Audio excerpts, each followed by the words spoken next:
بسم الله الرحمن الرحيم والتين والزيتون وطور سينين وهذا البلد الأمين لقد خلقنا الإنسان في أحسن تقويم ثم رددناه أسفل سافلين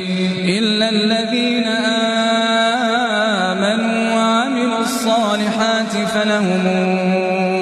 أجر غير ممنون فما يكذبك بعد بالدين أليس الله بأحكم الحاكمين